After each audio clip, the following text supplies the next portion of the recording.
change is constant in New York. And I think that, part of, fetching about it is sport, right? It's like that's, every New Yorker complains every time anything changes, but they stay in New York.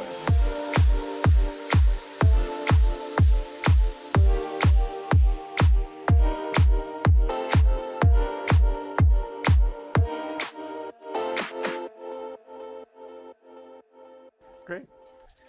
Yes. Gather round. Gather round. Gather round. Gather round. So Noah, tell us a little bit about the origins of this project. How did you come up with the idea, and what were you, what inspired this film? I think a lot about, I love magic and I love crime.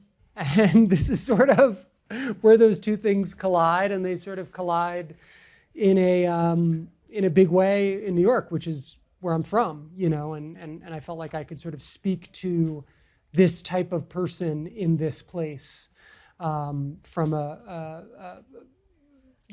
not a personal experience, but maybe a personal understanding, and really wanting to sort of take that hero, that magician, criminal, and then put him into an environment that I love to be in. And that was sort of the seed. And is it correct that you initially didn't think of John for the lead role? You were thinking going in a slightly different direction? Well, when I started writing it, any writer will tell you, right? Like, you don't want to think of anybody in your mind. You don't want to, you want to have the freedom to kind of create something out of thin air. But I had met and become very, very good friends, not very good friends with, but I was a very, very big fan of and become a little friendly with Ricky Jay, who was sort of if there was a real person who was a magician criminal, it was him. He was the real guy. And I just remember around the time of talking to Ryan about this for the first time, it was unfortunately right around when Ricky passed away. But it was sort of there was something in my mind, this guy, whether it was Ricky or not, it was a guy like him, And John, what appealed to you about this part, and what kind of research did you do? I did a lot of research. Noah gave me a bunch of books, Whiz Mob, which was very, very helpful. I read this other book about the whole history of pickpockets from like 1890. Then I found this guy, Apollo Robbins, who's a magician and a pickpocket, and his wife's a mentalist. And he was very, very helpful. And he knows a lot of people who do this. And the book that he gave me, the guy who wrote it, interviewed a lot of old pickpockets. And you hear it in their voice and what they think and their code and their morality. And then there's a lot of great films, starting from Bresson's Pickpocket, to the Friends of Eddie Coyle, about people being trapped, making a mistake. There's a time, I loved the script that it was about time. There's only so much time passes in the script. It's almost Aristotelian. It doesn't take place in 24 hours, but it's pretty close to that. And also, as you get older, there's only so much time to make amends that you have. That jumping off point of, of genre, that sort of, like, that's all that is, right? It's just the place where you start. And then you go, oh my gosh, I really, really hope. It may take years, it did take years, to meet someone who goes like, no, let me tell you what's really going on inside of this person. Let's talk about what is happening on a true emotional level.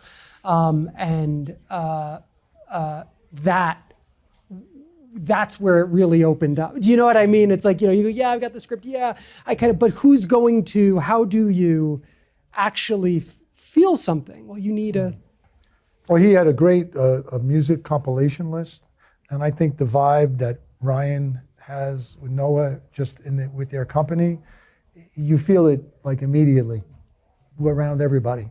And I'm kind of sensitive to that now, because you never know who you're signing up for. You go into movies and you hope for the best, but you never know. Yeah. Once the person says roll it, Yeah, who you're gonna get. what Yeah. they're going to do to you. Yeah. You know, and, I've come out of some crazy directors in the 1980s that were really cocaine driven, and really, I mean, abusive beyond.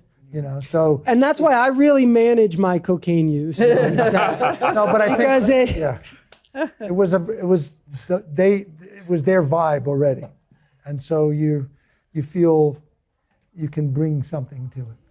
Ryan, what appealed to you about the project? Why did you feel like this was a good project for your company to get behind? Well, it starts with the script, and it was just Noah. So Noah and I have been, best buds for going on 20 years now, and so when he gave me the script, I was very relieved to see it was good, and not just good. I thought it was great, and it comes from a very personal place. Noah, is a born and bred New Yorker, and that it's steeped in that, but it's also a very emotional thing. The other thing was once John said yes, immediately it was just like, oh my God, I cannot wait to see this film. And I feel like John's performance in the movie, John is the movie, and I hesitate to use the word that it's you don't want to use the word like it's a showcase for John, because the whole thing is a piece and his performance informs it, but John is the movie. It's an incredible performance, and also the fact that he gets to play off of Giancarlo, gets to play off of Steve Buscemi, gets to play off of these great actors who also are bringing their own sense of New York to the piece and their own sense to it. It's an actor's piece, and I don't know, I could just immediately see this is going to be something really special.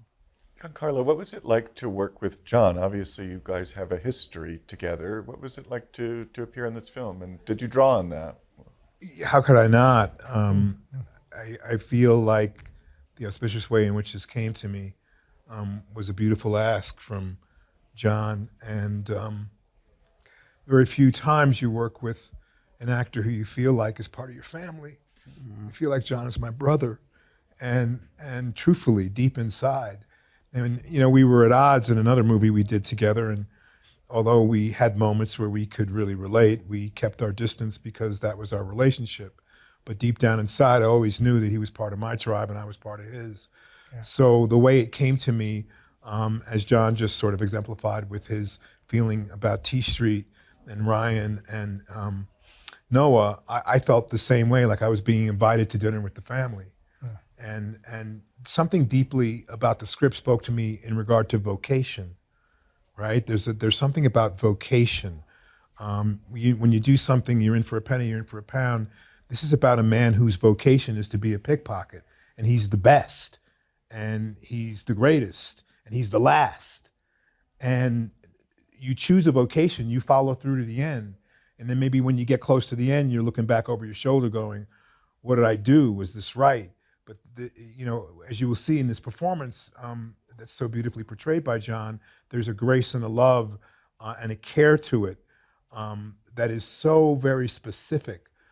But vocation spoke to me because it also spoke to the relationship in which my character relates to John's in the movie. Another person who, Detective Warren, is tied to his vocation, but he's a dinosaur, he's a bygone. He's being kicked to the side. How does that feel? In a way, that must be the same feeling that Harry's going through. The world's left him behind.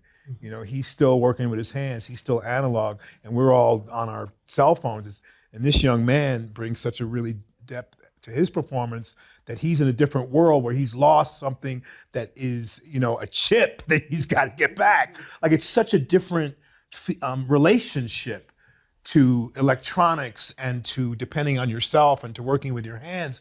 And so all this is brought out in this really fabulous piece that really makes you think, but deeper than that, it makes you feel. And then you have to figure out where you place in all that. So for me, I remember saying to John, I'm just so busy, and you hear actors say that, but we're gonna invite this, because I believe that by invitation only, the universe says yes and allows you to be there. And I had one of the most beautiful experiences ever. I just wish it lasted longer, and maybe we'll have another shot next time. Are you hoping to work together again? I would Absolutely. absolutely. You know, it's He's a- you can't make this up. You know, you want to be involved with people who have Hmm. integrity and morality. This film is also about morality. You know, all these great life questions that we're dealing with in our society today is compacted into this film in a different way. That's right. So it makes us think about our relationship to what's happening out here in the world and how we can't not notice that, say something about it, and do our best to change it. But it starts with this character, Harry, wanting to change it for himself. How do you make amends? How do you come clean? Sometimes we feel like it's to the world. No, you got to come clean to yourself. You know, that's the first place. Yeah. And you see it happen here. I don't want to say anymore because I'm really moved because I just, very rarely do you see films that go inside you like that. And when you don't expect them to do that, they creep up on you, you know, and they're working on you. Will, what was your experience like on the film? What was it like to act with John and Giancarlo? You know, I think it's really special when you get to work with actors that you've admired for a long time.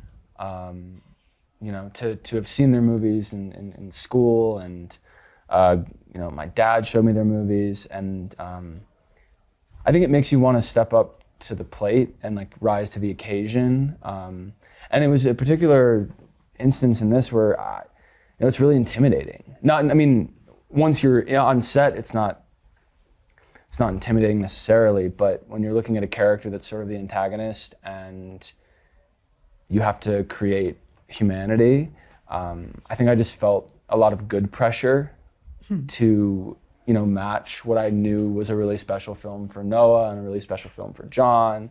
And we didn't have any scenes together, but I mean, I've seen the film and like just the dynamic between the two of you, there's such gravitas. And I think that, I mean, I hate to say you have to be a sponge, but I think you kind of have to be a sponge. And it was really just incredible to get to cut my teeth a little bit. Noah, you were saying that you are a lifelong New Yorker, or you're a New York native, and this film is about people feeling sort of out of step with the times. What do you make of the city that you apparently love, and the changes that it has undergone more recently? I think change is constant in New York, and I think that, you know, part of, you know, fetching about it is sport, right? You know, it's like that's, you know, every New Yorker complains every time anything changes, but they stay in New York. You know what I mean? It's like you're not gonna get, you know, so I think that there's a certain there's a bit of an overlap with what we do, which is that, you know, it takes a special kind of person to be from New York and to stay there, to go there, to love it. It takes a special kind of person to commit their lives to making movies or being in show business. And a lot of it, I think, is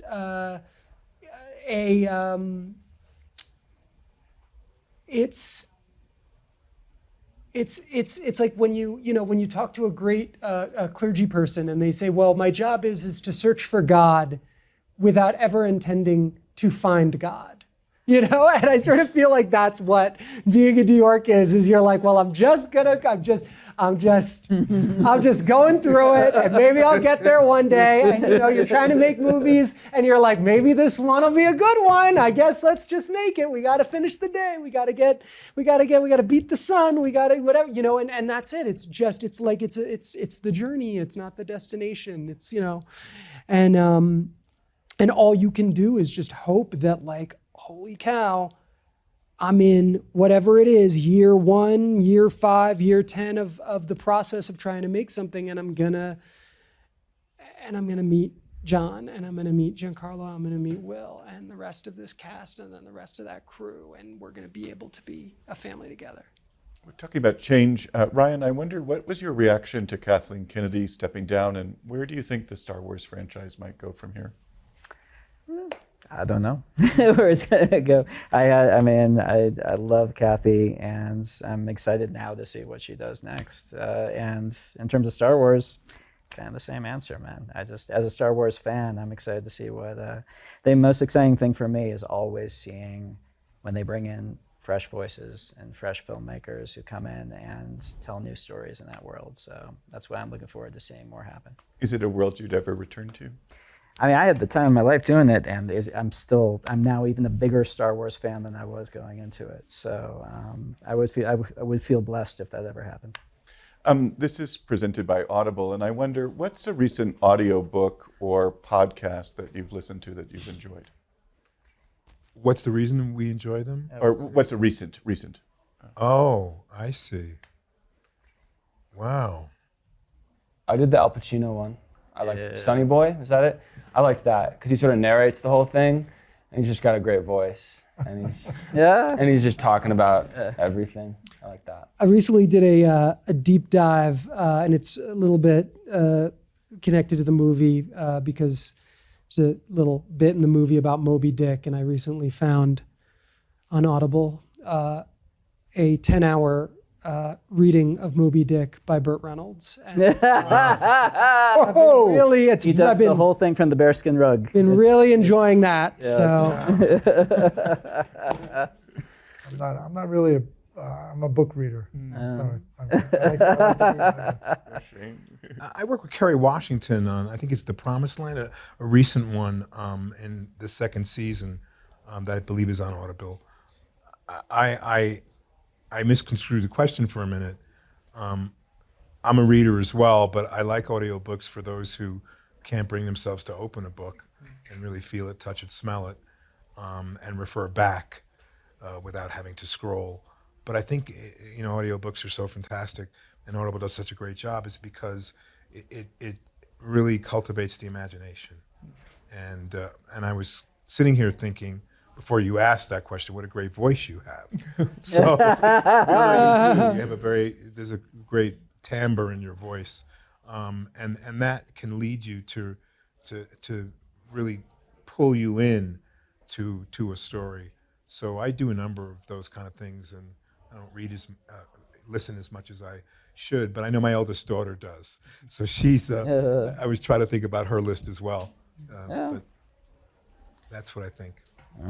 What about you, Ryan? I'm a big reader, but I'm also an audiobook fiend. I always have like 6 audiobooks going at once because I can just go about my day and just have a head thing in and just be multitasking and listening constantly to audiobooks. Yeah, so I love it. So I've got like, I just finished one about the sinking of the Edmund Fitzgerald. Oh, look, which is fascinating. a great story. Yeah, it's a great story. Great story. So but I listen to history audiobook. I listen to one called Blitzed right now. That's about basically drugs in Germany in World War II and the part that they played in Hitler's regime that is not really thought about. But then I also I'm constantly just on a loop listening to 2 novels that I know really well. One is Moby Dick, and the other one is The Magic Mountain and the Thomas Mann. Oh, wow. Who does those? So it's You love I Magic love the Mountain? Magic Mountain. I also audiobooked. Oh, I did talk. both. I like read and Tried audiobooked. that. I'm going to send you the I'll have to Moby. try The it. Moby Dick one is fantastic. it's And not the Burt Reynolds. It's not the Burt Reynolds one, but it's absolutely fantastic. The